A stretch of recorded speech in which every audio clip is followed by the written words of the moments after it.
people have very high standards how they want their work life to be.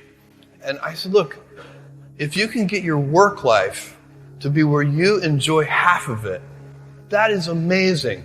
Because very few people ever achieve that. Because the truth is, everything comes with overhead.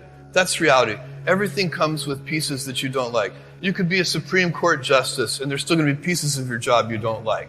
Every job comes with pieces you don't like. And we need to say, that's part of it.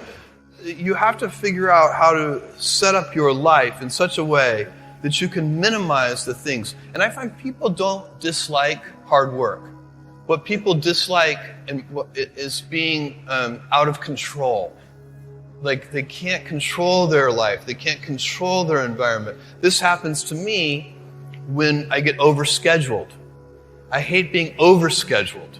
I want some time to be able to think and free myself. We all have the same amount of time in the world. Nobody has more time than anybody else. And when you become a very successful person, one of the things, you start to get overscheduled. So a young person starting their career, I think there are probably a lot of things. Some of them are very well known and people have heard them many times. They're still true. One of those that you should always focus on, a young person should find something that they're passionate about to do. And that's not going to surprise anyone. It's a clear thing to do. It's very hard. If you don't love your work, you're never going to be great at it. The other thing I would suggest to any young person, even before they start their career, is to really think about their choices. Because I find young people, and I when I was young, I made this mistake too. You can get very fixed on your gifts. So everybody has gifts. You know, you have gifts and you have things that you didn't get gifted. Maybe you're extremely beautiful. Maybe you're extremely good at mathematics. There are a lot of things that you can be given.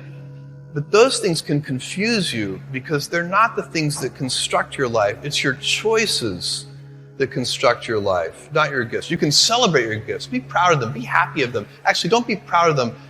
Be celebratory of them. But you can't be proud because they're gifts. They were given to you. You didn't earn them. You can only be proud of the things you earn. And so as I got older, I started to realize I wasn't proud of my gifts. I was always good at school. School was always easy for me. And I was always proud that I was a great student. I got A's in all my classes. I was good at math, all of that. And I thought that's who I was. But it's not true. Those are the things that are gifts. What was hard for me is deciding to work hard, deciding to use my gifts in certain ways, to challenge myself, to do things that I didn't think I could do, to put myself in uncomfortable situations. We all I would say to a young person, you can choose a life of ease and comfort, or you can choose a life of service and adventure. Which one of those, when you're 90 years old, are you going to be more proud of? My advice would be the same for any kind of entrepreneur, and that is make sure that you are focused on something you're passionate about. So if you look at the early internet companies, they were started and focused on doing something that they thought was very interesting long before the internet was fashionable in any way. We are currently an underdog once again. We've been in business for 6 years, and there was exactly 1 year where we were not the underdog, and that was 1999.